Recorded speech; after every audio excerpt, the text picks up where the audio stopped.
35 वर्षाचे काका आतमध्ये आले आणि रात्रभर त्यांनी नमस्कार मित्रांनो, स्वागत आहे तुमचं आमच्या चॅनलमध्ये। तुम्ही जर अजून आमचं चॅनल सबस्क्राईब केलं नसेल तर प्लीज चॅनलला सबस्क्राईब नक्की करा।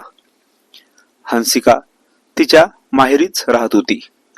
तिचं लग्न होऊन फक्त 1 वर्ष झालं होतं आणि काहीतरी घरगुती वादावरून तिच्या नवऱ्याने तिला आता तिच्या माहेरी सोडलं होतं। तिला वाटलं की 1-2 महिन्यात सर्व ठीक होईल।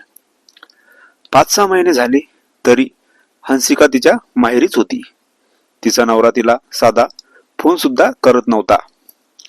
हंसिकाला आता असं वाटायचं की तिचा नवरा तिला घ्यायला नाही येणार आता कधीच। हंसिका आता माहेरीच राहू लागली। तिच्या शेजारी एक 35 वर्षाचे काका राहायचे। ते हंसिकाला लहानपणापासून ओळखत होते। कधी कधी हंसिका त्यांच्या घरी जात असे आणि काकासोबत थोडं वेळ बोलत असे। एक दिवस असं काही झालं होतं की हंसिका घरी एकटीच होती आणि शेजारचे काका पण घरी एकटेच होते।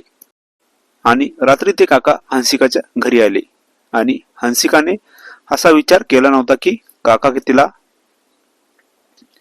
शेजारच्या काकाची बायको गावी गेली होती आणि हंसिकाचे आई वडील सुद्धा। हंसिका काकाला म्हणाली, काका आज काकू नाही आहे घरी, मग तुम्ही रात्री जेवायला या आमच्याकडे। काका हंसिकाला म्हणाले, हंसिका मी आज रात्री जर तुझ्या घरी थांबलो तर चालेल का? कारण मला एकटं असलं तर करमत नाही।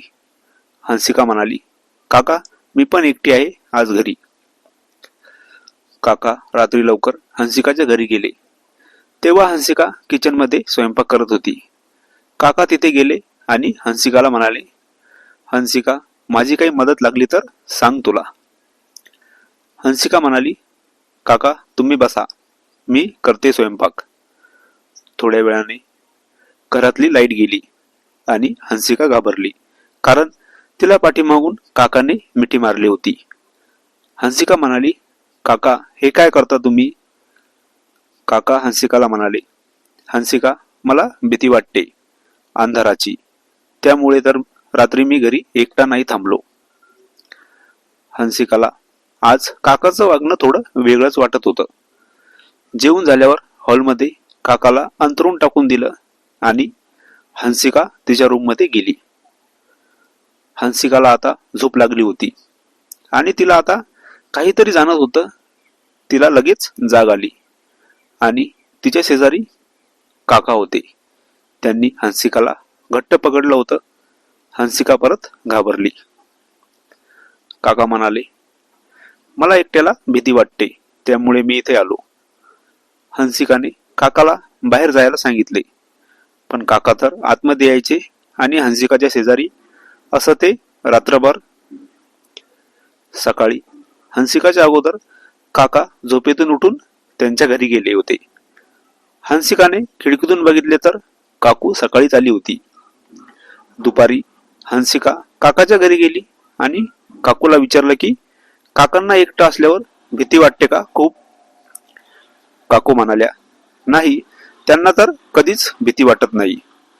हंसिकाला आता समजलं होतं की काका जाणून बुजून भीतीचं नाटक करत होते। तिला समजलं की काकाच्या मनात तिच्याबद्दल वाईट विचार आहे। त्यानंतर हंसिका कधीच त्या काकाच्या घरी गेली नाही। ही कथा पूर्णपणे काल्पनिक असून वास्तविक जीवनाशी काहीही संबंध नाही। ही कथा फक्त मनोरंजनासाठी आहे। मित्रांनो, कथा आवडल्यास चॅनलला सबस्क्राईब करा। धन्यवाद।